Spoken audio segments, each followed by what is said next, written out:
And hey, we're live. Okay, so Sweet. This is the beginning of I gotta the stream. click. Yeah, we'll see. I'm going to refresh the page. Now I gotta share it as me before we do it again. Yeah, that's it. Exactly. I got the chat coming in. So I just go to regular share. Yeah, exactly. Regular That's a old post. share. Like Cher, the Academy Award winning actress. Yeah. What did she win for? She won for Moonstruck. Really? Yeah, and if you could Google her dress, that's controversial. I don't think her win was controversial. The man who won the Oscar for writing Moonstruck wrote Congo. Really? Yeah, adapted it. Okay. Yeah, and he also did Doubt with Meryl Streep and So Philip this Seymour guy's an Hoffman. Oscar machine. Have you seen that yelling Philip Seymour Hoffman movie, Doubt? I haven't. Give me 1 sec, though. I'm just going to share this. Can you share it too? The live stream?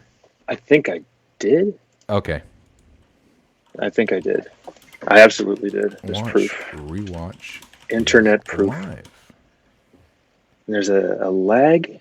Well, yeah, in the live video, yeah, and I would close that page because cool. it'll slow your computer down. I'm just Yeah, I'm making not gonna sure look at that my shit was there. Also, did it work? Let's see. I'm sure it did. But you No, haven't seen Doubt. For me. Oh, Lord. Oh, man, my internet is struggling. Everything's struggling, guys. I don't know if this is going to work. Am I struggling? Sorry? No, we're not struggling. Well, everyone's struggling. You know what? Everybody's struggling. I'm just trying to fucking reload this thing. Guys, this is kind of like the original podcast, actually. Just a beautiful mess. A beautiful mess. It wasn't a mess. We did a solid 30-odd episodes. Oh, yeah. No, committed. Okay, saw here we some go. trash. Saw some good stuff. I minimized all the other stuff. There we go. Okay, we're live. I can't. Can I see who's watching? I can't. I don't know if I can. Whatever. We're live. I guess people will jump in. You'll just have to keep perpetually hitting that theme song button. So everyone will just think, oh, we haven't missed it. It's going to get good. Yeah, people are asking, like, is it live? And I'm like, yeah, it's live. It is live. Well, hello, everyone. Welcome to this show. Wow. The best part about it is we get to talk about, what were we just talking about? Doubt. Philip Seymour Hoffman. Yeah. Hold on here. Well, I don't know if anybody wants to jump into it. I wish I could see. This is like watch Sean figure out how to use fucking. Yeah. Yeah. Okay, here, Marty. The notifications just went out. Okay. I wish I could see who's in the feed, though. This is not great. This is not great. Hold on, let me see. Can I? Yeah, I should do a song, sing a dance. Beverly Crusher sings that or says that in First Contact when the Borg are trying to bust through and hurt Alfred Woodard. She sings. Hey, it's JP. Then What's up, JP? She's met with the doctor, the bald dude, Ricardo. Robert Picardo. That guy. He shows up and distracts the Borg. Wait, hold on. And then, yeah. No, go ahead. Oh, right. Right. Well, she says, distract the Borg. And the doctor's like, well, how? Or the robot doctor, the hologram doctor. And she says, do a song, sing a song, do a dance. Sing a song, do a dance. Well, yeah, that's apropos. Gives him attitude, gives him sass. She should have won an Oscar for that. She should have won an Oscar. Okay, I guess we'll play the intro. Let's play the intro. Jesus, this is fucking off the rails right off the bat. I don't know what I'm doing. Here we go. I'm going to play the intro. I'm going to play the intro. Here we go. It's right. It's like it's a groovy one, right? It's like boom, boom, boom, boom, boom. Welcome to Watch Rewatch, the podcast that doesn't exist anymore because we had the sense to cancel it before it canceled us. I'm Sean. Yeah. I'm John. And we're back. Hey. And Martin Reich is in the chat saying, we didn't tell him this is a Star Trek live chat. Well, you know what, buddy? Get with the program. Oh, no. Get with the program. This is all Star Trek all the time, okay? It's a trick, yeah. I put myself into this situation. You're going to corner me into that kind of That's it. We're gonna grill John about his love of Star Trek and his hatred eyes are of going to pop out of my skull. Oh Lord, the eye rolling will be so obnoxious. Super obnoxious. So I guess we're gonna go over some of our quarantine watches. Everybody's been fucking mainlining, the medias lately. Watching what they couldn't, rewatching what they want. Yeah, exactly. So what's been on your plate? What have you been watching since we've been on this thing? I think we've all watched Contagion. I think we've all rewatched. Everybody that watched Contagion. I'm so proud of that movie. I saw it during TIFF of that year after Melancholia, but it wasn't at TIFF in Toronto. Hold on. You started with you watched Melancholia and Contagion in the same weekend. Span? Yeah. Yes, Jesus Christ. How were you not clinically depressed? Marty, you can invite whoever the fuck you want. Go for it. Invite whoever you want. Doesn't matter. But that movie is just fun. They kill so many Academy Award winning actors, and it's in such a sterile way. It's like The Insider. These clean movies, these clean adult pictures. Yeah, pristinely made, well shot. Everything's on a dolly. Yeah. Watching. But when did you started that? What's that? Go ahead. When did you watch Contagion in the current pandemic? That's the thing. How early or late? I think it was the Sunday, the Thursday. Every day. I watch that movie every day. It's so good. But it's just a coincidence. Did you watch it early when all of this started? No, I think it was like a day after my first day off after the 13th, March 13th. The Friday the 13th? Yeah, so pretty early. Everybody, it's the same thing for me. Yeah. I don't think I would have had it in me to watch it later. Like, I got too for real depressed later, like everybody, where you're like, it didn't hit, and everybody's like, oh, yeah, great, I'm going to have all Needed this time. Something to do and watch that. Yeah. Yeah. It's a marvelous picture. It's a marvelous picture. You globetrot throughout it, Yeah. Full of colors and got all that. Such. Oh man! Outside of that, like more currently, we just started the Harley Quinn cartoon. Keith and I. There's a Harley Quinn cartoon on Adult Swim, like TVMA. It's fantastic. It's wonderful. Is it written by Kevin Smith, starring his daughter? No, maybe could be, but you have a grind against Kevin Smith and his daughter. No, I have no problem with Kevin Smith whatsoever. He's a great filmmaker, and I'm very happy that he made a new Jay and Silent Bob movie that's super problematic. That's great. Is it problematic? But he gets a pass ask Marty. He's old and autoristic. Hey, Mathieu Marano is in the chat. I'm just calling out people in the chat. We got people popping in saying hello. Hey, fellas. That's so nice of them. Welcome to this hot mess of a live stream. We're just kicking the tires on this. This is a revival of this old podcast we used to have. And we're trying to shoehorn it into the new medium, into the new century, even though it's not a new century.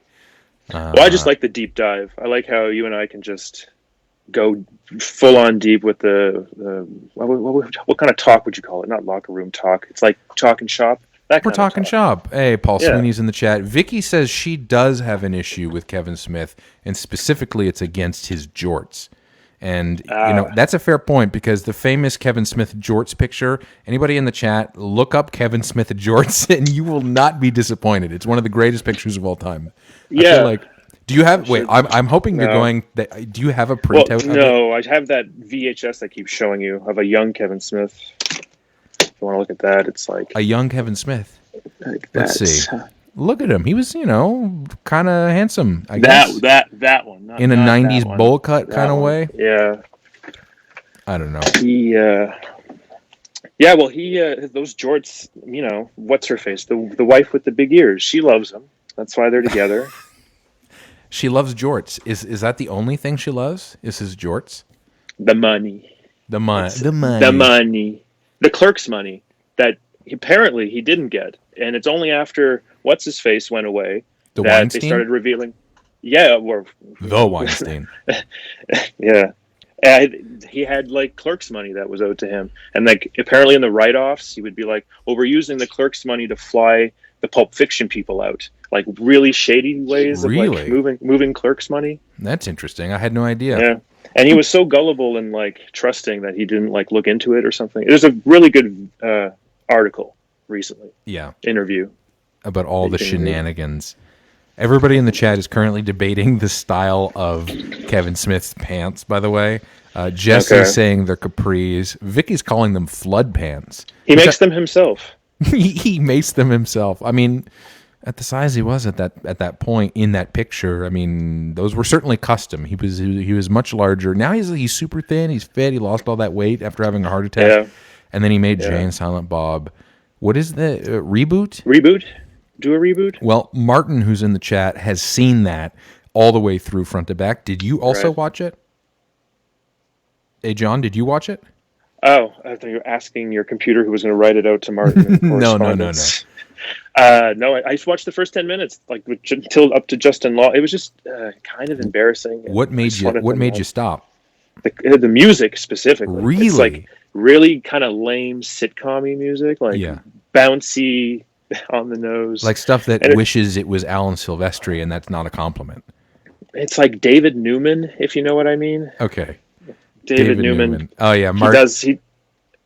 No, go ahead. Sorry. David Newman has done like the Ice Age movies and like all the Big Mama's House movies. That's a good example. Big Mama's House, if it had like a funny score, like that's like if the notes to the composer were make it funnier, like that. Funny. Yeah. We're not selling how funny this is. You know, this is important. Like Looney Tunes, how every movement has like orchestration around it. Yeah, I guess so. You would know more than me. I just complain and observe. Complain and observe. Well, you know, that's what I do too.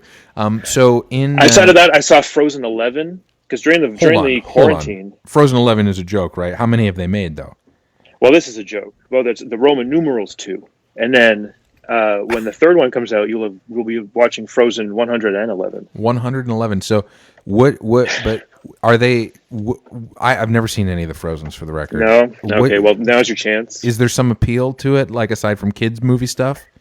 It's a Disney movie. If you've ever were a Disney kid, it's Disney, but it's not Pixar, right? Certainly, it's not Pixar. Okay. No, it's like Disney House. You know, the same company that made Treasure Planet and Dinosaur and Chicken Little. Gotcha. Yep. And it's fantastic. They got I don't want to say it's about female empowerment, but that's how it got through the door. Right. You know, this is the movie, and it's got like, you know, twists and turns. In the first movie, True Love's kiss actually comes from her sister instead of like the prince that they've all been bigging up. Mm-hmm. So like and there's sacrifice and songs, music. Yeah, the music is the thing, you know. Yeah. Do you want to build a snowman? Numbers, like yelling, beautiful yelling, you know, that kind of music. I mean, we did get the Travolta meme out of it, which I think is the only way I really engaged with this. The only thing I know. Yeah. Really? And letting it go? Yeah. Let it go. And do you remember exactly what Travolta said when he introduced her? No, it's like it's gibberish. It's absolute nonsense. Yeah, Adele Dazeem. That's what it is. Thank you, chat friends. Adele Dazeem. Jesse thinks he should watch Frozen. Would you give it a recommendation for somebody who's not like a Disney person? You should watch it with collective amount of people who haven't seen it, so you can talk over it. But then, like, the music and the story will stop you, and the ending is quite shocking. There's like deaths. Josh Gad, though, he's in it. Well, look, he's in it a lot. Josh Gad, and they love the culture loves that. And in the second movie, oof. Oh no! But you know what, though? At least Josh Gad taught us that in this pandemic, it's okay to cry. Did you see that? Josh Gad posted a tearful video. No, not that Imagine thing. No, it's him, and he's like tearful, just saying like, and like, I get it, we're all struggling, but you know, it's in the Gal Gadot, which is apparently how you pronounce her name. I learned it's not Gadot, it's Gadot. It's in that this realm of like celebrity, out of touch celebs doing their best. Doing their best. Like, that is their talent, you know, trying to make us feel better. Yeah, trying to make us, but you know, you realize that that's actually, I think the it's more the director and the producer and the writers who do that. Left to their own devices, you're like, ooh. Well, he's like a Broadway kid too. He's like he had a big hit with the Book of Mormon. Really? Indeed, yes. That was okay. I didn't realize that was his break. Book of Mormon, which was the Trey Parker and Matt Stone production, right? And the Scott Rudin production. Scott Rudin produced the stage show? Yeah, and he didn't attend the Best Picture award. He didn't attend the Oscars for The Social Network that year because he was busy with Book of Mormon, and that kind of hurt Fincher's feelings. Really? Wasn't that a juggernaut too that made like the state? What is it called? Sorry, Book of Book of Mormon. Mormon? That made tons Yeah. of money, didn't it? Money and Tonys. Tonys. I'm the wrong person. This is not, Tony Tony. I don't know if I can know anything about Broadway shows. Well, Not that many. it's in the But, pantheon. Martin, what are you saying? It's in the pantheon of what? We watched Roadhouse, Keith and I, during the quarantine. Movies that you just have to watch.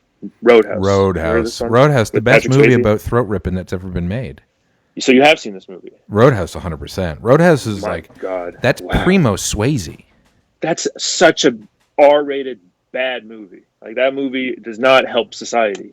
No, It's fun, and but- that's yeah, it's great. Now, Roadhouse, I had not seen it for the longest time, and I finally watched it a couple years ago with Vicky, and it's so good. Like It blows your mind. he plays like a Zen It's Showgirls bouncer. for men. And he wakes up in the morning, sun dripped, and lights a cigarette and in tight jeans. I couldn't believe the trash I was watching. And explosions. This gang was loaded with dynamite. But that was fun. We watched that. Nice. Yeah. We watched our Prime Minister every day. Yep, 11 a.m. That's very Canadian. We're watching. And our Premier. I listened to him on my way to work. Oh yeah, Dougie, $1 a beer.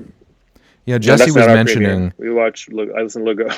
Everybody in the comments is talking about my dad's mentioning Red West, who was in Roadhouse, but somebody else mentions Brian mentions Jeff Healey was the best actor in Roadhouse, which is fair point actually, fair point, Brian. And Jesse says that it was much cooler than he expected it to be, which it was honestly my reaction too. Like I was like, I would he's like watch a it again. Zen bouncer, and he knows Yeah. how to rip throats. Fucking amazing. Well, he's haunted by having done that. Yeah. And then what's funny is that it took 3 days for Keith and I to watch it. Don't ask. But it took 3 days. You didn't watch it in one sitting? No. But anyway, so we watched it a couple of days, and then I think it was American Dad or Family Guy that I was obviously watching, where they referenced the throat ripping. And so when we returned to Roadhouse, came in knowing there'd be throat ripping. Wow. So yeah, So you knew because of Family Guy or something, or something to that Yeah. effect. American Dad probably. We're But getting that a happened. trivia question asking us who is Red West. Look, we don't know. I This is don't my know. old man. I could cheat. Yeah, in the movie or in real life? don't Academy know. Award nominee, probably an Academy Award nominee. An Academy Award nominee. Okay, that's John's bet. My bet is I have no idea. Who knows? Yeah, talking about doing the rewatch, which is the namesake of the show. I've been doing. Oh my God! The answer to the question who Red West was is he was a member of the Memphis Mafia, Elvis's bodyguard. Of course, this is something my father knows. My father, that for the makes record, sense. huge Elvis guy. This is a piece of esoterica nobody else would ever know, but he Was he knows. the shop owner? Who was he? I don't know. He'll tell us in the comments. Please tell me. Paul Sweeney in the can't- comments. Tell us who Red West played in the movie, so we know. So Talking so I about put context. yeah, exactly. Talking about rewatches as our name. What are you watching? Are you watching that Thomas Jane sci-fi show? What's that? Expanse. No, yes, I am. But we're going to talk about the rewatch, and right now the big one, which is huge, front to back, James ready. Bond, every single movie, Whoa. every single James Bond. Every night some James Bond. Like once a night, once every couple nights, and I went on Apple Movies and bought all of them because it was cheaper to buy them all than to rent them all. Excuse me, I'm trying to breathe away from the mic because I'm drinking a beverage. So now you have all these We have movies. every single movie up until what was the last one? World's Not Enough. Yeah, that was the last one. The last good one. Spectator. No, so I have all of them, and we went through and did the full rewatch. Interesting takeaways. Sean Connery, everybody says he's the best. He is for sure the best of the original Bonds. Anyways, he's dangerous and kind of shitty, and he's like a bad guy. And there's a lot of like super problematic shit in those movies. But in general, he sells the fact that he's like a guy with a license to kill. Then you get to Roger Moore. Roger Moore, on the other hand, there's a couple Loosey goosey. super loosey goosey. He always does this. He does wide eyed like And also, he had an eye job in the last movie, so I'm really I'm remembering that. But They've all worn Hawaiian shirts. Hawaiian shirts, and Roger Moore was at the most unfortunate time with men's fashion, where he has super fucking wide bell bottoms and huge shirts, and he was just so unbelievably unconvincing as a serious secret agent. I couldn't believe that this guy was a real threat. And he did this thing. My favorite little detail, the one of these throwaway things. He kisses 1950s, 1940s code of conduct kissing, where his mouth is fully closed. He just kisses like that. He doesn't open his mouth, and it's so fucking weird to see this old grandpa making out with a 25-year-old with closed mouth. Is that how we're gonna have to do it? Coming anytime soon? Because of this whole thing. So, what's your experience with the James Bond franchise? Commercials, The Simpsons, and Pierce Brosnan and up.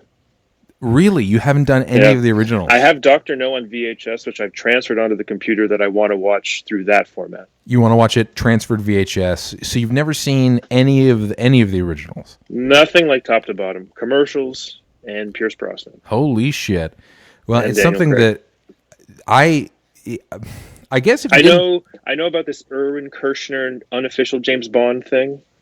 There's a Diamonds Are Forever is not canon. If you talk to Bond aficionados, not Diamonds Are Forever. You're talking about Never Say Never Again.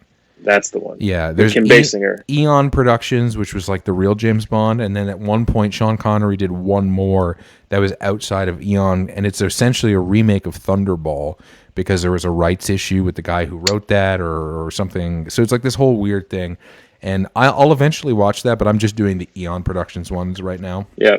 There's one other one with Peter Sellers. It's a Casino Royale film. I haven't seen that one. No. That's a Woody Allen movie? Yeah. Other people in the comments are saying, oh, well, we have an answer. For the... yeah. Who was he? He played Red Webster in the movie. Whoever the fuck that is. I don't know. Who is this guy? Tell me who he is. And somebody is saying, or Brian's saying, George Lazenby was a better Bond than Roger Moore. Respectfully, I'm going to disagree with that. George Lazenby famously is the actor who played James Bond only once on. This is a correct sentence. Shut up. Yep. Shut the fuck up. Yep. In On Her Majesty's Secret Service, and he is a former model, and he looks like a former model, and he acts like a former model. It's imagine James Bond if he was, a pretty boy who's 6'3". It's super weird. He has a deeply cleft chin. I don't. You didn't like it. No, I don't think he's any of better. that? Roger Moore had a certain charm, a shitty charm, but at least he could act in the quippy way that he could do. All right. Well, I'll watch the Lazenby one and call it. Yeah, just watch the Lazenby one and none of the other ones. Yeah, I feel like that's sold. Maybe. I watched a bit of the Dr. No to see if the transfer was fine, and it just looked like every scene he had a woman in his arm dragging her. Yeah, oh yeah, and Sean Connery, when I was talking about problematic shit, he's always grabbing and pulling really aggressively. It's very, you're just what none of this shit can play anymore, and there's it gets worse too, but we're not going to get into that. Questions from the comments and answers from the comments. Red Webster was the car dealership owner in fucking Roadhouse. So now it took a little while to get that. He was a good guy or a bad guy? Half that. There were two good people in that town: Patrick Swayze and the old man, and the doctor. Anyway, that movie. Oh my God!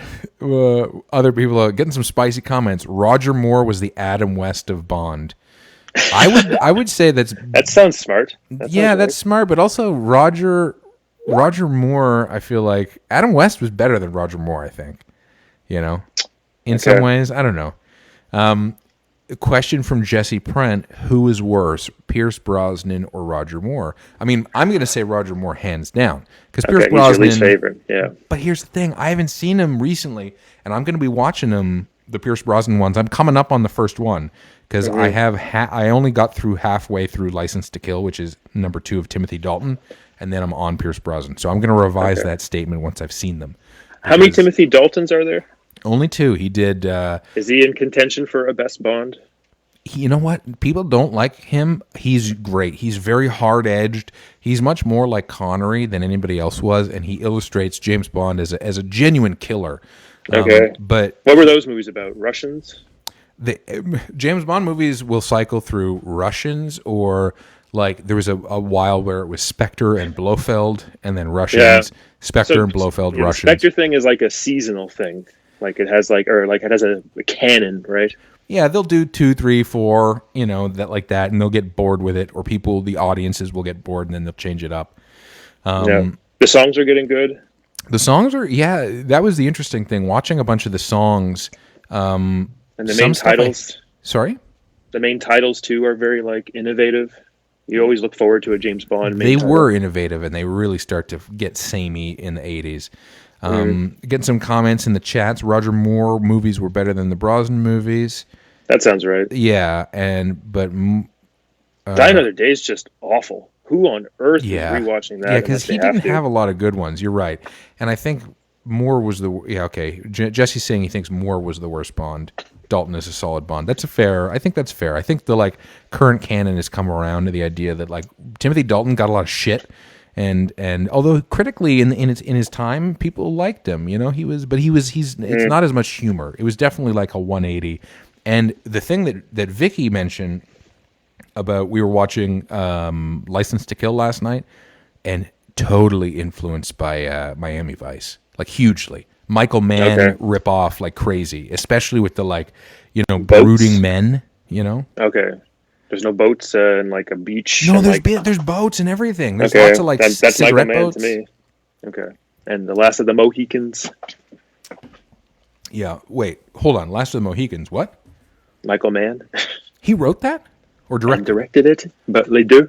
What? I think That's so. like a big Oscar winner, isn't it? No. No.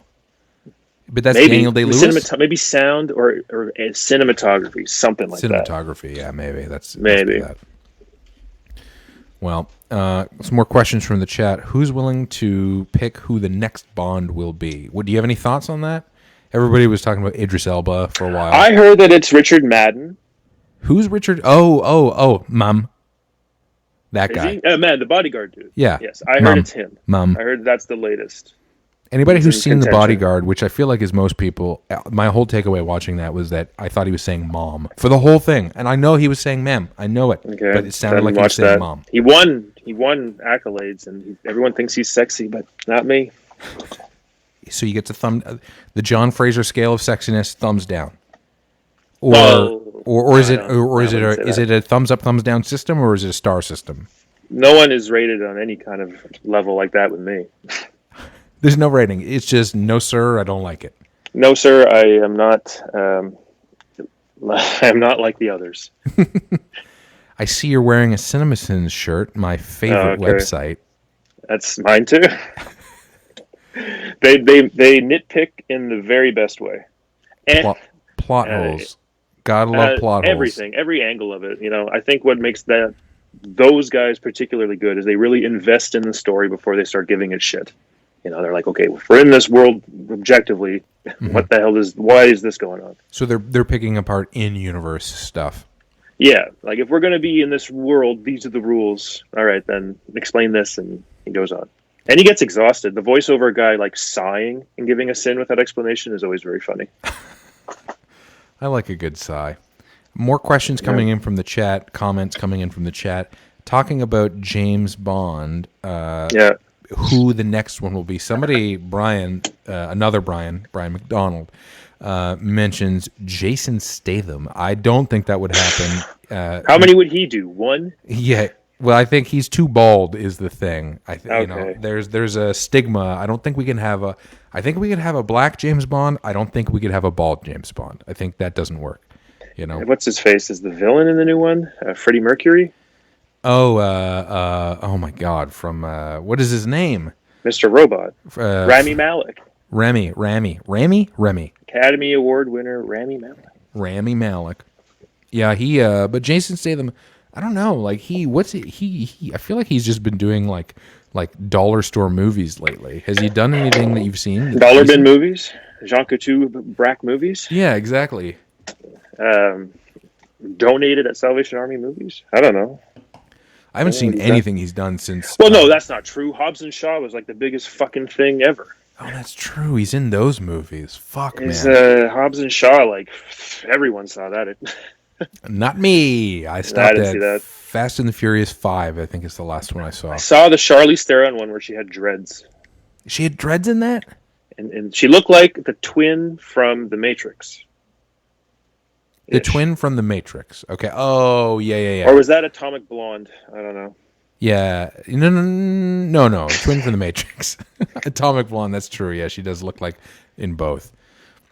Atomic Blonde had a good trailer. Yeah. Apparently the movie's good. Depeche Mode's Personal Jesus. Like a remix? A cool. No, the original. The original, not trailer. A down-tempo remix? No, maybe they did. You get the punches, too. When you get a punch in a trailer, kind of like echoes. Cut to the beat, like tick, tick, tick, tick. Exactly. Yeah, it's like you're at Stomp. Yeah. Or Chicago. Somebody in the comments talking about Jason Statham films mentions that Crank 2 is a classic. Yes, I need to watch these Cranks. I saw like the first Crank. That was great. And then there's the other one, the Transporter. The first Crank is not bad. Yeah. And then there's what else is he in? Has he done like the pacifier kind of thing where he's like a nanny and like some kind of Hulk Hogan Mr. Nanny movie? He must have. He's had that exact career, so he must have. And Atomic Blonde, Martin is saying Atomic Blonde is not good and he had to stop watching 10 minutes in. That's my reaction from the trailer because it was just like one of those things where it was just it Is it better than Eon Flux, that other thing she did? Like where she's just like no, that's Scarlett Johansson. No, Eon Flux was Charlize in like 2002. Oh shit! I'm thinking of Aeon Flux is another anime. You're right, and the one I'm thinking of is Ghost in the Shell. Yes. Fuck. Yeah. Oh my god. White ladies playing Asian ladies. That's the trend. Well, that one she was a robot. Oh, and that's how they justified recasting her. Well, that's how I'm not mad at it. You're not mad. Vicky says, "Love a good crank." Whoa. Speaking of crank, for the daring, please check out the subreddit, The Pack. And okay. I am not responsible for what you find there, but it might be all the joy you could ever experience in your life. You're welcome. The Pack. The Pack. Like the Wolf Pack, like the Hangover. It's called The Pack. Just check out the Pack subreddit and see. Take a look. You go on Reddit? It's stupid as fuck. You on Reddit, John? What's your username? My Reddit? I'm not putting that on here. God damn it. Gonna get trolled. People are gonna see. I don't have a history on Reddit. Remember that Ken Bone character? Ken Bone, right? And they found out he was a weirdo because he found out he was a weirdo because he did an AMA like 2 days after. Yeah, he liked like weird porn or something, and people were like kink shaming him. Maybe I think so. He commented on. I think he throwed an opinion towards the celebrity photo leak that was happening. Like somebody went to jail for a long time at that time, and so he commented about which side he was on. Uh-oh. That's a hot button topic. Reddit's a dangerous place. It's a dangerous place. But Crank, Jason Statham. I'm trying to think of a good family-friendly Jason Statham movie, and I can't. Vicky's saying, "Show us your Reddit." Yeah, I'm gonna screen. Next episode is me screencasting my Reddit. You can see all my subreddits. Okay. And see all the cool shit I subscribe to. It'll be upvotes. All my upvotes, all my downvotes. I don't think it would be your history. That's it. You'll scroll us down memory lane. Oh, and Vicky correctly mentions that the Ken Bone thing was pregnant lady porn, which is was one of the things he was into, aside from also having a problematic viewpoint on the whole photo leak. The celebrity. Is he a deep fake? Is that a thing? He looked like a Mr. Rogers inflatable with the red sweater and the. He's created by what, the deep? Is he a deep fake created by the deep state? Maybe. Just to throw us off the trail? No, you didn't explode anything, so it's not true. It's not true. It's definitely not true. Yeah, but I feel like if you went through my Reddit, it would just be, the takeaway would be, this guy's a fucking dork. That would be largely mine. A lot of subreddits. The most embarrassing thing? Handing over the phone someone needs to borrow your phone for something, but then the last thing is porn related that you have on it. That's embarrassing. I mean, it's maybe more embarrassing that it's like 16 pages on how to fucking build a Minecraft server, but That's embarrassing to hand over your phone. Yeah, just like I'm an adult. Why am I building a Minecraft server? You know why? Because I can. Go fuck yourself. Minecraft and Animal Crossing. Everyone's doing that. Everybody's playing Animal Crossing, except for you, apparently. What's your holdup? You don't like those kind of games? It just doesn't sound like a game. It just sounds like a. I know. I've been joking about this with other people. It's worse than a Tamagotchi. It's just like it doesn't do anything to me. It's, and you know what? You're correct. It isn't a game. It's a catastrophic, like soul crushing debt simulator. Mostly, I have a tiny raccoon that gives me predatory loans. I built one wing on my house, and it cost me $758,000. Okay. Yeah. I do that. Sounds like a great time at the Nintendo. Yeah, great time with the Nintendo. I have to fucking pay off my loans. And also I get to strip mine random islands. You go visit these islands that are procedurally generated, and there's no consequence because it's procedurally generated, so you'll never see it again. So you can strip mine the whole thing with no problem and sell all the resources. And I'm like, what the fuck is the message of this game? Like capitalism. You're enjoying yourself. A lot of people are, right? Yeah, I don't know. $90 too. I mean, I love Nintendo, but $90 every time. Nintendo games are the most expensive, man. It's what crazy. The hell? The Nintendo Nindies are really good. The Nindies, that's their awards that they give out? No, like the $10 ones, like the independent platformer games, the independent games they release. Okay. Just on the eShop there. Those are good. It's like all of Steam's like early access indie stuff. I guess. All the old people in the chat are confused now because we went into things that aren't movies. Yeah. Sorry. This is our boomer remover. I wanted to show you that shirt I was telling you about, the Nurse Betty scrub. Oh my God. Okay. Yeah. I hope this true.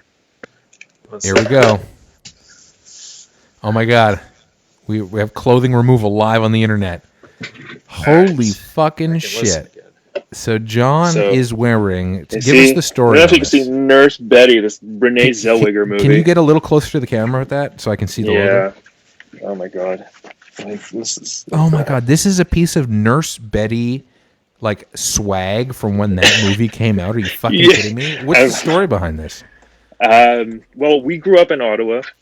And I think the Ottawa Citizen would do this thing where it's like if you wanted to go see a premiere, you could write your name into it and get it. And I won the tickets. We went. And, I got some Nurse Betty swag out of it. You got Nurse Betty swag. Was it the premiere? The in Ottawa. Screening? I'm sure like Jay Stone, the reviewer, was there or something. Oh, my God. And you kept it. And I kept this. But here's the thing. I kept it. But then like when I went to college and all that shit, this thing just got buried away. I got a trunk of stuff like 2 years ago, and this was buried there. Holy shit. It's amazing. Yeah. And I hope you've seen this movie. It's not very uplifting. It's a violent movie about a deranged woman. Oh my God. Martin says, talk about problematic, John. You can't dress like a nurse in this climate. But I'm not outside. It's okay. You're supporting all of the nurses who happen to be overlapping fans with Nurse Betty. I don't think I'm ever going to wear this again, though. What'd you say? I'm never going to wear this again. Well, you know what? You saved it for the right moment. How old is that movie? Over 20 years old now? I would say 21 if you count when it went into production. Yeah, 20 years old. Morgan Freeman, Chris Rock, Renee Zellweger, and Greg Kinnear. That's actually a pretty good cast. Yeah. It's a violent movie. Aaron Eckhart gets murdered and at the beginning. Mm-hmm. And other stuff happens. I think Allison Janney's in there somewhere. Really? Who wrote this? Two dudes. I don't even know their names. They have initials, though. Nice. And who directed it? Neil LaBute, who did The Wicked Man with Nicolas Cage. Yeah. Oh, look, we got Afonso Mairana in the chat. Afonso is a camera operator I work with. He's a great guy. This brings up actually something I wanted to talk about. Afonso Fonz, as we call him, he mentioned something. We were talking, and we came upon the thing where it's like The Irishman came out, and noticing that trend where Scorsese seems to always cast Italians to play Irish guys. I don't know what it is. I think it's mostly because of Goodfellas, because De Niro also plays he plays half Irish in that one. But it's like this continuing thing where he's just and he's Jewish in Casino. Yeah, it's like he doesn't. I don't know. He just wants to work with De Niro and his guys. But watching that movie was such a weird revisiting of like the Scorsese mythos, you know, the cinematic universe. Did you see The Irishman? Oh, I watched it twice or three times? Twice and a half. Yeah. Twice and a half. I was surprised at how much I really enjoyed it. I'm a sucker for those things. I love The Sopranos. I love all of Casino more than Goodfellas. But The Irishman was fun. It was a fun thing to make fun of for being long. Yeah, super long. Although it wasn't that long. Like Jesus Christ, like long movies are new all of a sudden. Credit to Thelma, it didn't feel long. The editing was fantastic. Yeah, it was a lot of fun. Yeah, really I enjoyed a lot of good moments. And Joe Pesci coming out of retirement, being like hilarious and evil. He was so good. He was so good. And I loved it. Had a great ending too. Like you would think that you'd seen this before, but then it's like, oh well, no, it's about mobsters who don't die. The old age gets them. Yeah. Yeah, it's it's philosophical and bleak, and we're not spoiling anything. There's nothing to spoil in the movie, really. It's worth your time if you haven't seen it already, and it won't feel like 3 hours. Very good. It gets Silence feels like 4 hours, even though that's 2 hours and 40 minutes. Silence? The Scorsese Jesuit priests go to Japan to rescue Liam Neeson from Japanese. Why did this not get a wide release or something? It got a release. It was through Paramount, like 60 million. Really? Adam Driver, Andrew Garfield. Holy shit! I've never seen this one. Yeah, it's on Netflix, I'm sure. Was it a few years old? A couple years before this? 2014, 15. 2014 16. or 15. Okay, I gotta watch that. Silence. We're getting some discussion in the chat. So we have a mention of Attack of the Killer Tomatoes, the best worst movie all time. Okay, questions about The Irishman. Did we watch it at once or over a couple of sessions? I watched it all at once, and I think it's very doable in one sitting. It's 3 hours and 29 minutes exactly, and it doesn't feel like that. So you won't be bored. In an afternoon. Perfect afternoon movie. Great Chill afternoon from movie. 1 to 4:20. And Brent Radford, another guy I work with in the film business, very talented armor, mentioned that Scorsese cast Harvey Keitel in The Last Temptation, which I haven't seen. And have you seen it, John? I've seen the Criterion cover, and I've seen the ending. Seen the film? No, I saw the ending. Really? Okay. Yeah. Don't tell me about the ending. I don't want to know yet. But well, he might resurrect. It's Jesus. Okay, so is it a modern day retelling of the Christ story? What is it? It's a period movie. There's definitely like Jesus at the time. It's like Willem Dafoe contemplating being Jesus. I think that's that. That's the movie. Okay. Oh, it's Willem Dafoe. I gotta watch it. If Dafoe's in it, big Dafoe fan. Because the Criterion cover is him with the crown of thorn. I have seen that cover. Then. Yeah. What is it? Thorn crown? I don't know. The crown of thorns, and there might be a fancier religious name for it. Yeah. I should know it as a lapsed Catholic. That's why I'm cringing. This is bad. I guess then. Hold on here. What's going on? Just checking some stuff, guys. This is live. Well, The Irishman also had a great soundtrack, and just in that typical jumping all over the narrative, it's kind of fun. And Pacino.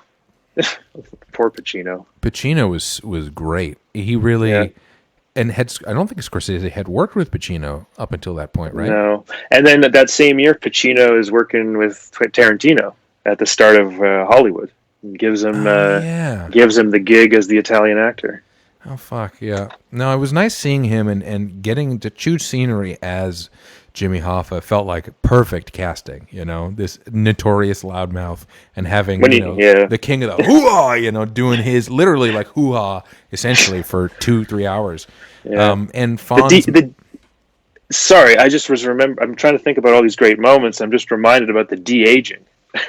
Because doesn't that take away from the acting? Like they're not truly. Their acting is kind of getting manipulated. Not really, because it's pretty one-to-one. It did take me out of it occasionally, but I was surprised at how well it worked, given how they did it. Fonz mentions that Silence was 2016. There we go. Fonz, by the way, is a director of a co-director of a fantastic documentary called Rumble. If you haven't seen it, I highly recommend you check it out. It's about Link Ray, and it's about rock and roll. And it did really well, and I think it won quite a few awards. But it's a great documentary, and Fonz got to interview Scorsese as part of that documentary. So I got to hear some stories about Scorsese, and most of it's in the documentary. But that sounds great. Yeah, it's pretty cool. Got to give a shout out to the filmmakers in your life, making good stuff. But Scorsese. They dragged him into the Marvel fight. Yeah, that whole Marvel thing. And you know what? And if you follow his daughter on Instagram, you get a lot of candid photos of him at home. That's cool. And I've seen. Is that cool? I want to see Scorsese at a pool. That's true. You want to keep the mystique. That he's this creator. He's perpetually in a tux. He is always well dressed. Yeah, I guess. Oh, and Fonz mentioned that Scorsese treated. Part of the way they approached The Last Temptation of Christ was like a Bronx play, which is, I guess, a style that I'm not familiar with. But I'll have to look it up. A Bronx play. That sounds interesting. I feel like actors' school, like kind of, there's that whole scene of like New York actors, the Meisner method, all those various like famous teachers. I'd be curious to know if it ties into like. The art and education of actors in character actors coming up in the 60s and 70s. Well, I'm definitely going to watch The Last Temptation of Christ after this. I feel like we got it now, Yeah. But going back to less good movies, the Bond movies. Statham family movies. Sorry, The Statham family movies, yeah. Well, I'm sure he must have done a bunch of those. But yeah, the Bond movies. I'm excited to continue that trend. After this one, we get to GoldenEye, which is, I think, a great video game, a great poster, a great song. Yeah, great video game. I don't remember the theme song, and you know what? Don't hum it. Tina Turner. Tina Turner does it. Okay. Yeah, no, it's great. You can't, and Chris does it all the time at karaoke. Christopher Sandiford. I don't know if he's in the chat or not. Maybe not, but he's friend of the show. Friend of the show, sings GoldenEye. Yeah, he is an incredible karaoke performer. Does it regularly. I am not one for karaoke.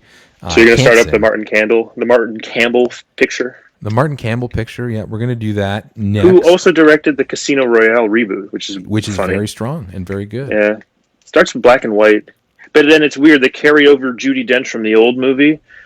But they have a new Bond, so I always think it's just Judi Dench is getting older, so she's just perpetually seeing Bond differently, because everyone changes. It's like the through her shifting percent. Oh, karaoke artist, Vicky says about Christopher Sandiford. There you go. Yes, that's fair. He's a karaoke artist, pioneer, pioneer. Somebody who's enfant terrible.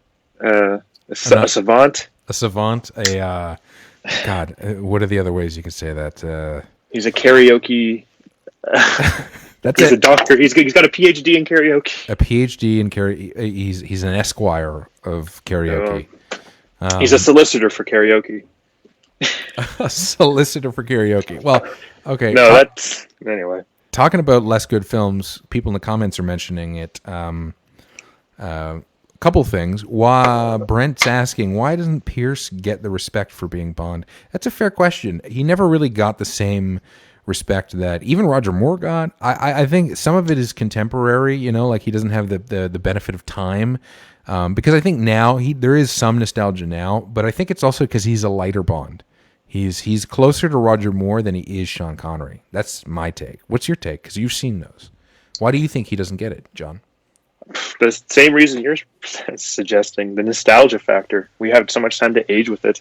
Yeah. And I guess it's just such an easy argument to make that he's the worst one. Because there are pretty bad movies in those ones. Yeah, I think the movies definitely influences it, Christmas Joe, like the Denise Richards thing, it's just they're long movies. And Die Another Day is just awful. Terrible note to end on. Yeah.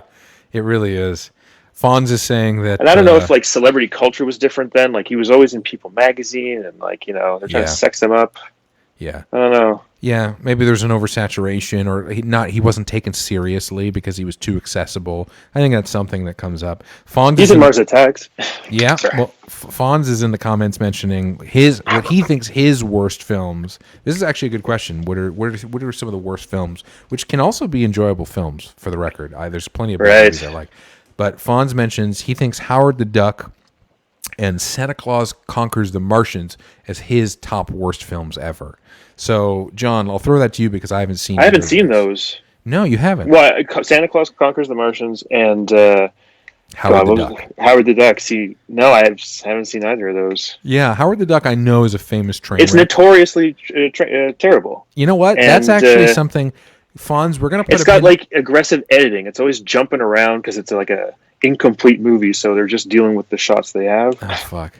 Okay, well, you know what, Fonz? My promise to you is, the next episode we do of this, we'll make sure we watch, because we're always looking for stuff to watch. Yeah, I need that Howard the Duck. I would love to do a life. deep dive on Howard the Duck. That's such a weird, bizarre choice. Fits in with the kind of bullshit we watch. It's weird that it hasn't happened, and for some reason, it ties into my Roadhouse kind of oeuvre. Really, of like bad movies you haven't seen. 80s movies that are like trying to be like amazing, or like I don't know. These like hard 80s movies. Yeah. Paul Sweeney mentions for the Vin Diesel family movies that we're looking for Statham, Statham did Spy with Melissa McCarthy, and that's about as close to the Vin Diesel shit that he got. That's pretty close. Pretty close. Yeah. Nicely done. Yeah. Thanks for the shout out there, Pops. Yeah. Paul Sweeney, my father, in the chat. I That's bring great. my dad's my biggest fan. He's my number one fan. We watched Caddyshack with Paul, Paul, years ago. Yeah, that for the movie, podcast. That movie makes me drool with laughter. Yeah, it's so good. Oh, Fonz mentions in the chat that it is George Lucas that was one of the people involved in Howard the Duck, which I guess that says a lot. It's well, actually, you know what? Let's throw. Some It has a great poster. It does have a great It's got two posters actually. It's got like him in the egg with a beak and a cigar with like the font. Yeah. And then the second poster is him holding like a newspaper, I think Variety or something, sitting in a chair, And it's like a terrifying puppet. He's like as terrifying as Chucky. Oh my God. That's true. Yeah, it's that fucking horrible animatronic It's like a person in a suit. That's so weird. Like the Ninja Turtles, 80s Ninja Turtles. Exactly. Yeah. Well, or the 1993 Turtles Through Time Turtles movie. 'Cause that's also a Turtles movie. Well, I guess we're in a thread right now of these weird, awful movies. So I'd be curious for whoever's in the chat.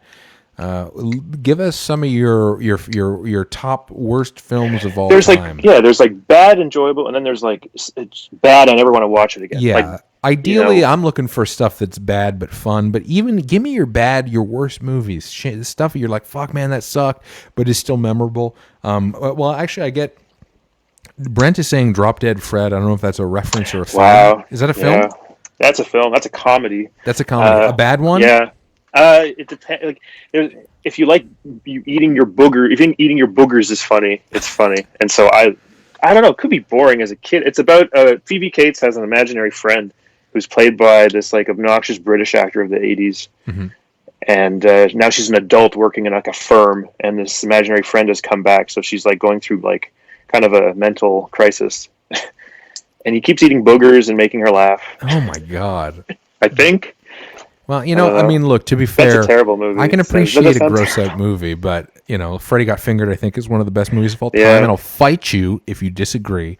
Go. We need to watch that again, too. We do. Only seen it the once. Anybody in the chat, if you haven't seen Freddy Got Fingered, it's fucked up, and you should know what you're getting into. It's super messed up, but it's also high art, okay? You're supporting Canadian. I'll fight anybody who disagrees. Would you call it Canadian cinema since it's like written, produced, and directed by a Canadian?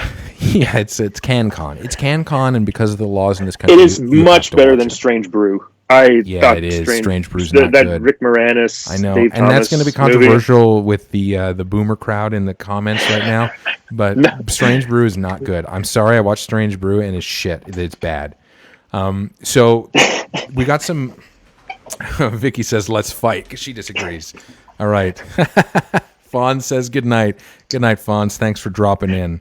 Jesse agrees that Freddy Got Fingered is a masterpiece. Now, for bad movies, and this is one I want to throw to you, John. Jesse does mention that the Kevin Bacon movie, Death Sentence, true, very bad movie. It's a recent movie. A recent Is movie, and it's truly awful. Okay. Death Sentence. Death Sentence. He shaves his head aggressively at one point, and Jesse and I were laughing hysterically when we watched it in the theater, and I think upsetting everybody around us. That's a good time. Why were there people around you? Doesn't sound like there would be people there. Anymore. I know. It's fun to laugh. You've experienced that too a little bit, where you laugh and people get upset when you laugh. Yeah. I got told to shush. You got Cars shushed 2. for laughing. Yeah, Cars 2, and I got shushed for whispering at A Quiet Place. Oh my! And then I got shamed by that same person after the movie was over. Holy shit! He was like, "That would have been great if someone wasn't talking." Oh my god! And now we're not getting that movie until after the virus. Which film? Quiet Place 2 was supposed to come out that week or the week after. Yeah. I mean, I didn't see the first one, so I'm not gonna. I don't know. I don't know if that's good or bad. It's an Academy Award nominated winning movie. Really? For sound. Oh, for sound. I was like, what the fuck? How? More bad movies coming in. Grizzly, which is apparently the tagline is Jaws with claws. Okay. Or something like that. Sounds like Jesus has Christ. Amazing effects and selling heroin. Sorry, you cut out there. What was that? Internet problems, folks. It just sounded like it has like a compelling cast and a good set of effects. Okay. Yeah. I don't know. It depends on the year. It sounds like it's the 80s, so maybe not. Brent is saying, how dare we disrespect Max von Sydow? R.I.P. Pour some out for Max. I worked with Max von Sydow, actually. A little insider on Extremely info. Loud and Incredibly Close? No, I worked on them with an IMAX doc. I wish that would have been kind of interesting to work on them. Yeah, there's Scott Rudin production. Yeah, Scott Rudin. Max von Sydow, who is... Which doc was it you worked on? It wasn't a doc. It was like a narrative short for IMAX. What was it? Dragons 3D? No, it was, I guess, like a sort of documentary, but like factual fiction. I don't know what you would call it. It was about like the history of dragons, but as a fiction piece. And he was in it, and he was everything you would hope him to be. From Game of Thrones, that character? No, just in terms of as a person, he was great to work with. Okay. Yeah, he played some old doctor. Right. It's accessible, I guess, maybe online. I don't know. If you go to a museum, if you go to when you go to like a, they have those bigger IMAX screens. Yeah, all the science. Well, that's where like I worked on a couple other things that played in those. The Jerusalem movie. What are those? Omnimax? What are those called? Omnimax. They might have some of them. I think have specific names. Some of them are just considered IMAX screens. Okay. I don't know if Omnimax still exists, but what you're talking about the dome, right? Yeah. The dome that was like IMAX. Like, I think you could watch Fantasia 2000 in one of those at one point. I think they still exist, but it's just at science centers and stuff around that have that. Excuse me. Note to self, don't drink beer while you live stream, because then you get micro burps that your high fidelity microphone picks up. Guys, I'm going to teach you how to do your own marginally successful podcast in 5 steps or less. There we go. I screen capped. We screen capped it. Yeah. My 2 fat fingers. So this is my favorite bad movie. My buddy made this for me on my birthday. It's like Mommy Dearest poster on a wire hanger. Oh no! For anybody who's seen Mommy Dearest, you're gonna get that joke. Yeah, and I don't know if you can see, but they put my face on her. Oh, that's you! Oh shit! And they call it Johnny Dearest. Johnny Dearest. That's a great gift. It's why it's hanging up in the stand. Mommy Dearest is another great bad movie to see. Faye Dunaway, right? Yeah, Cats is too. Cats is pretty great. It's if you're a tech nut, it would drive you insane, that movie. Yeah, all the like the feet don't touch the ground, and shit's not rendered. There's like when you try and pick something out, like just for detail's sake, it's not good. Yeah. Well, apparently the famous thing that broke on Twitter was that there was a version of Cats where they had CGI buttholes, and then they had to pay people to un-CGI the buttholes from... There's a lot of like potential for cat buttholes when you watch it, because they're doing all those like figure skating ballerina things. Yeah. Like like the pirouettes or the forward fold. The forward fold. Is this technical? I don't know these terms. I don't know, but when they're doing like a dance, there was potential where like you could see more than you wanted. Yeah, well, it makes sense that they would remove. I'm just blown away that they actually did a cut with buttholes. Like who thought that was a good idea? What's your worst movie you've ever seen? The worst thing you've ever seen? I don't know if I have a worst movie. Because like worst bad, worst good bad. Would it be like Last Jedi or like Rise of Skywalker? You know what? Hey, the worst movie I saw was the fucking Rise of Skywalker. Let me tell you. You want to talk about Star Wars? We'll talk about Star Wars. We'll do a Star Wars talk maybe next episode because we're coming up on an hour now. But the fuck the Rise of Skywalker. Don't like it. It's not good. I hated every second of it. It's trash. It's not even a movie. It's a series of trailer cuts that's 2.5 hours long. Go fuck yourself. I knew it was bad. Garbage. There's a bit where I think it's at the beginning, and every character is all on this camp, and they're all yelling at each other, and I'm like, what's going on? I don't understand what's happening. They're all just talking about R2D. What's the ball's name? Ball 2. What? You know droid, what? That's fine. He's ball droid. Who cares? Who cares? I would have loved. Martin showed us the little R2. I would have loved if like R2, if it hatched and it was like a little R2. Yeah, like a caterpillar.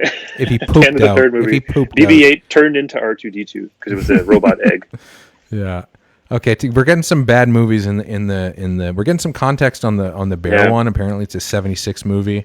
No big names aside from Richard Jekyll. I don't know who the fuck that is. I am not well versed enough. We got King Kong versus Godzilla, which I haven't seen. Harem Scarum. That's an Elvis movie. I have seen that. Fucking Elvis. We're just getting Elvis. Is that the worst Elvis movie ever? I would love to watch the last movie he made and the worst one he made. Okay, and if they're the same movie, even better. That'd be great. Well, the current list of bad Elvis movies is Harem Scarum, Clambake, and Kissin' Cousins for Elvis fans only. Okay, here's a question. Martin's teeing us up big time. What did we hate more, Picard or The Rise of Skywalker? Now, I've seen both in full. John, have you seen both in full? No, Picard. I stopped watching after 5 or 6. Keith was like, "It's okay if you don't want to watch it." And I was like, "But the cartoon smoke is already there." Yeah, I think that's a tough question, Marty. My vote is going to be, I think probably The Rise of Skywalker, but Picard. It's pretty bad. Yeah, Rise of Skywalker is just. I couldn't fall asleep on that movie if I tried. It's just so loud and pulsating and and rude. At least, because here's the thing: Picard at least had moments, blips that were okay. I mean, so did Rise of Skywalker, but there was more blips that were okay in Picard. Not many, but that's telling you how bad The Rise of Skywalker is because Picard's a mess. Wow. But Picard was such a weird show. But we'll have to do a Star Trek deep dive. But The Rise of Skywalker is the worst sci-fi thing of the last. That's the worst movie you've ever seen. This is the worst movie you've ever seen. Definitively, Armageddon is one of the worst movies I'll ever see. In that hatred of things, I hate Armageddon. Really, I haven't seen it. I remember liking it as a stupid kid because shit blew up, but I've never seen it as an adult. It's just, doesn't hold up. It makes my blood boil. It's just the typical. What about it that I don't? It's just loud, obnoxious. Yeah, and Michael Bay and J.J. Abrams. Wait, J.J. is part of Armageddon? He wrote it, I think. Oh, that tells you a lot. He helped write it. Full circle. And Gail Ann Hurd and Bruckheimer produced it. Oh my God, Gail Ann Hurd. Jerry Bruckheimer. So a lot of overlapping people in those. And an Aerosmith song. The Aerosmith song. Unfortunately, I remember it was everywhere when that movie came out. Yeah, that summer. Oh, you walk into any McDonald's in Canada, it's playing. Yeah, that was something. Well, I mean, we got a couple more. John. I do want to watch Grizzly though. Well, we'll check out Grizzly. Have you been taking notes there? I saw. Yeah. And for the record, John Elvis's last movie was Change of Habit. Mary Tyler Moore plays a nun.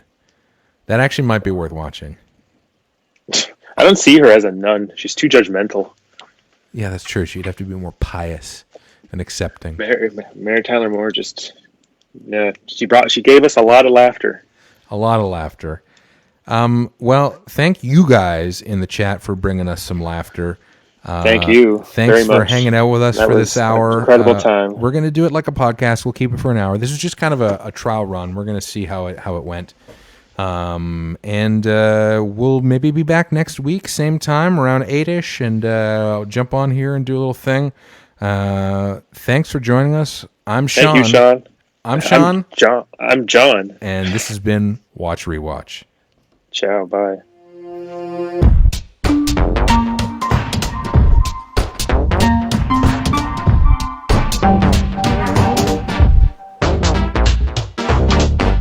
Good night.